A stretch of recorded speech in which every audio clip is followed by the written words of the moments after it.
Assalamu alaikum, I am Muhammad Zain Arshad and today we are going to discuss the episode number 2 of the most important and repetitive MCQs that are being asked in Pakistan intermediate jobs, whether it is general duty pilot, air defense, aeronautical engineering, ANSD and logistics. It is any branch that MCQs will help you out. These MCQs are taken from the past papers. We have discussed the episode number 1 earlier with you. अगर आप वो भी देखना चाहते हैं so the link is available in the description. Must watch that video. The MCQs जो हैं आपको इसमें से भी और उसमें से भी ज़रूर आएंगे. तो चलिए शुरू करते हैं. क्वेश्चन नंबर 51 हमारे पास है. The force that produces acceleration of 1 metre per second square in a 1 kg body is. So we have the right option number B, 1 Newton. कि the force that produces acceleration of 1 meter per second square in 1 kg body is 1 Newton. आपको इसके related और भी question आ सकते हैं कि 1 Newton जो होता है वो किसके इक्वल होता है. तो you have to remember that 1 Newton is equal to 1 kilogram into meter over second square. Question number 52 हमारे पास है. This typewriter is new. So we have the right answer option number A, typewriter. आपको यहाँ पर एक और question आ सकता है कि टाइप राइटर होता क्या है. तो इट इज अ मैकेनिकल और electrochemical machine for typing characters. क्या एक मैकेनिकल और या इलेक्ट्रोकेमिकल मशीन है जो कि कैरेक्टर्स को टाइप करने के लिए यूज़ की जाती है. क्वेश्चन नंबर 53 हमारे पास है. फॉसिल फ्यूल्स कंटेन क्या करते हैं. So we have the right option number B, hydrocarbon.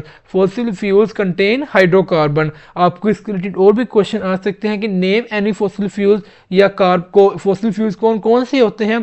So you have to tell that coal, petroleum and gas are major hydrocarbon sources. अगर हाइड्रोकार्बन सोर्सेज हैं तो वो क्या होंगे, फॉसिल फ्यूल्स होंगे. क्वेश्चन नंबर 54 हमारे पास है. Height of a basketball player is 6. तो 6 के आगे आपने यूनिट बताना है कि हाइट जो होती है वो किस यूनिट के अंदर मेजर की जाती है. यहाँ पर बेसिकली क्वेश्चन ये है. तो आपने बताना है कि फीट में की जाती है, मीटर्स भी की जाती है, ग्राम्स भी की जाती है, लीटर्स में की जाती है. So you have to remember that the height is measure in feets. Height of a basketball player is 6 feet. आपको इसके रिलेटेड और भी क्वेश्चन आ सकते हैं कि हमने यहाँ पर फीट ही क्यों चूज़ किया.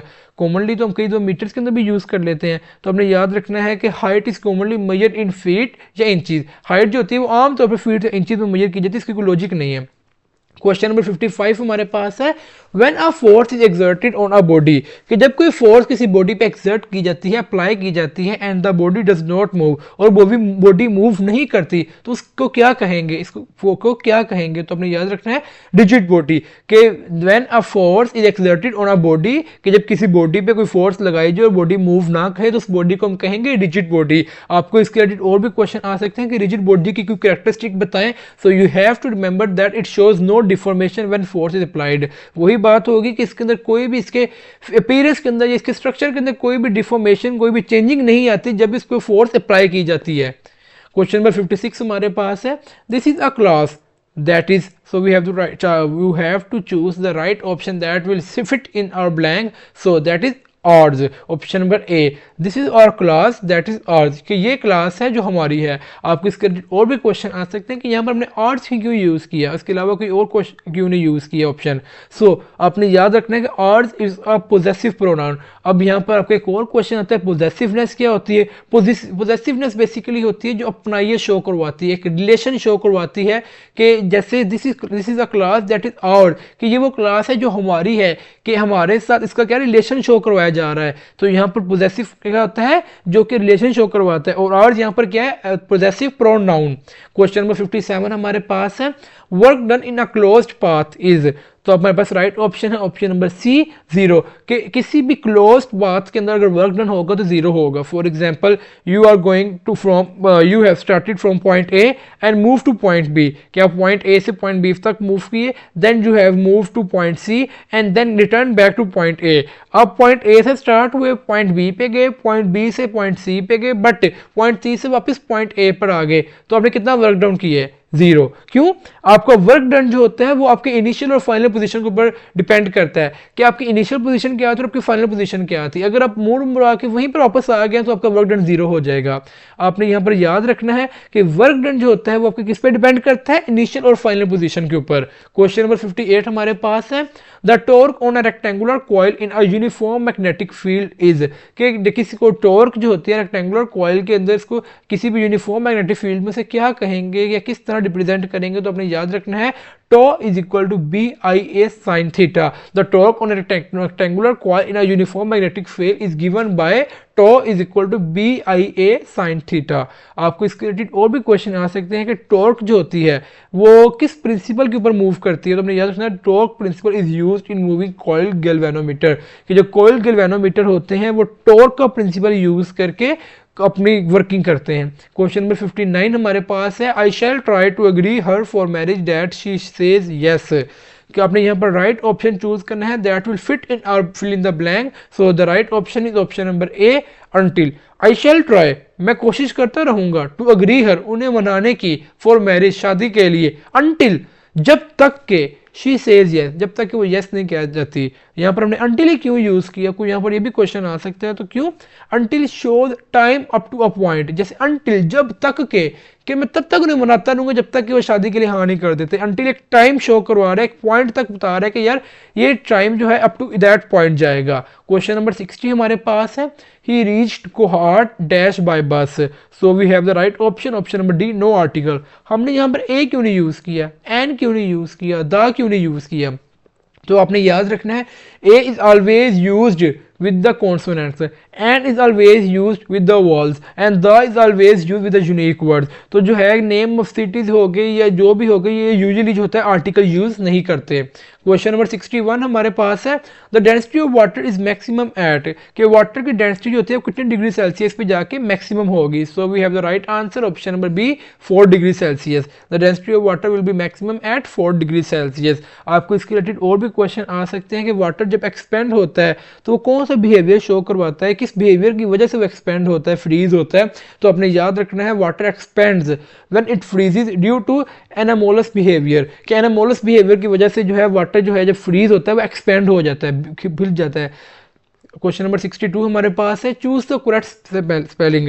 जो करेक्ट स्पेलिंग वाले क्वेश्चन है ये बार बार रिपीट होते हैं, आपको इंटेलिजेंस के अंदर भी आ जाते हैं, आपको एकेडमिक्स के अंदर भी आ जाते हैं, कई बार आपको वो इंटरव्यू के अंदर भी इस तरह के क्वेश्चन बता देते हैं कि यार इस वर्ड के जो है स्पेलिंग करेक्ट बताओ, तो आपने इनको अच्छी तरह गो थ्रू करना है। इसके रिलेटेड जो कुछ इंपॉर्टेंट एमसीक्यूज होंगे या कुछ इंपॉर्टेंट वर्ड्स होंगे उनके स्पेलिंग भी अच्छी तरह याद करके जाना है, कोई मिस्टेक आपकी ना हो। सो स्पिरिटी के हमने जो है करेक्ट स्पेलिंग बताने हैं, so we have the right option, option number A SUPREIORITY, superiority का स्पेलिंग क्या है, ऑप्शन नंबर ए। आपको क्वेश्चन नंबर 63 दिया गया है, voltmeter is always connected, कि वोल्ट मीटर जो होता है वो किसके अंदर कनेक्ट किया जाता है, so we have the right option, option number B in parallel.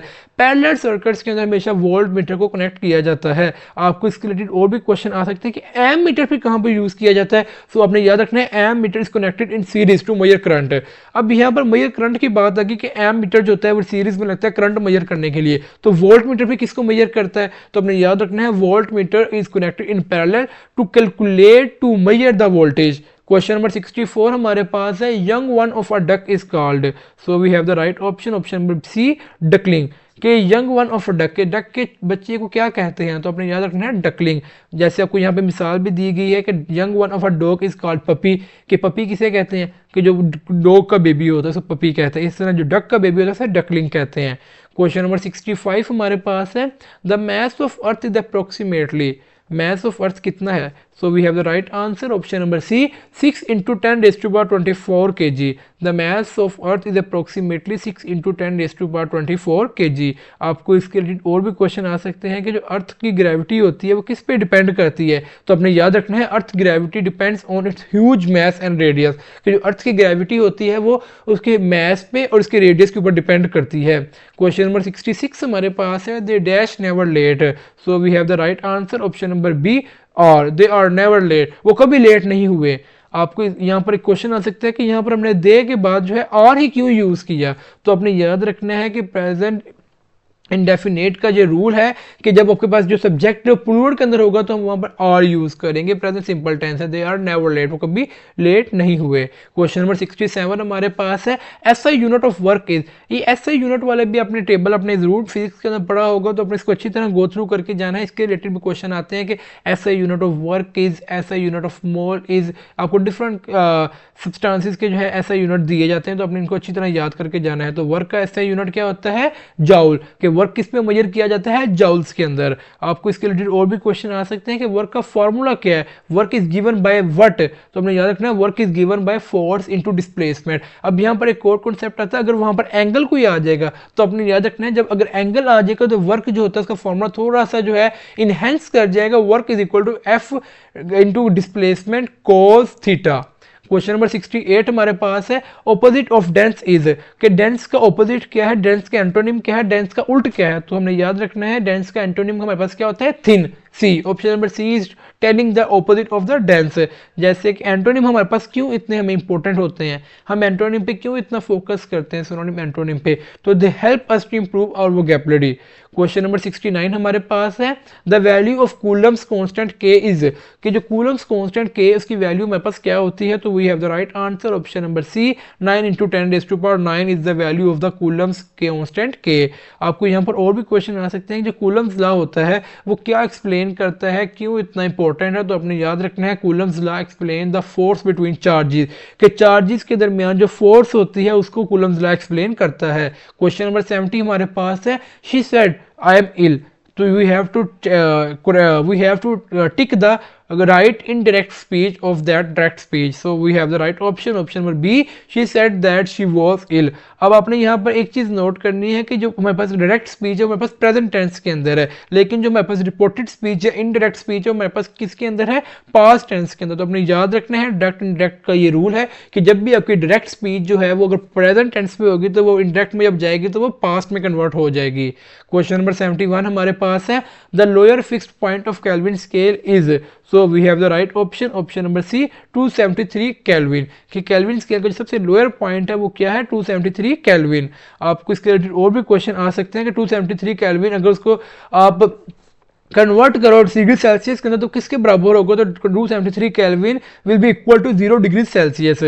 Question number 72 हमारे पास है, which lens is use to cure difficulty in reading newspaper, कि कौन सा लेंस जो है वो आपकी अगर आपको लेट्स सपोज न्यूज़पेपर रीड करने के अंदर डिफिकल्टी है तो उसको क्योर करेगा। So we have the right answer option number A, convex lens है। अब यहाँ पर आपको और भी ऑप्शन आ सकते हैं, कन्वेक्स लेंस जो होता है वो किस में हेल्प आउट करता है, तो convex lens is helps in hypermetropia, ये हाइपरमेट्रोपिया के अंदर हेल्प करता है। हाइपरमेट्रोपिया क्या होती है, लॉन्ग साइटेडनेस, कि दूर की या करीब की नज़र को क्या कहते हैं, लॉन्ग साइटेडनेस, हाइपरमेट्रोपिया।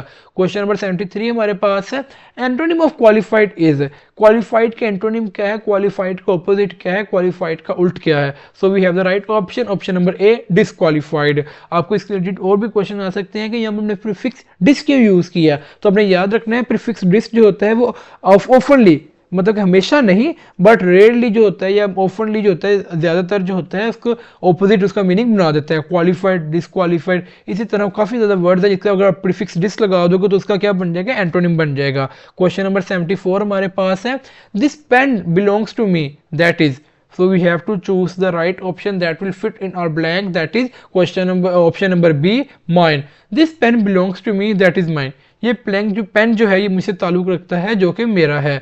आपको इसके रिलेटेड और भी क्वेश्चन आ सकते हैं कि यहाँ पर माइन की हमने क्यों यूज़ किया, माई सेल्फ, मी क्यों नहीं यूज़ किया, को mine is a possessive pronoun. अब हमने पीछे डिस्कस किया था कि what is possessive pronoun, possessive pronoun is what that shows a relation, that shows अपनायत, जो अपनायत शो कराती है, कोई रिलेशन शो करवाता है, उसे हम क्या कहते हैं, पोजेसिवनेस, और ये पोजेसिव प्रोनाउन है हमारे पास माइन।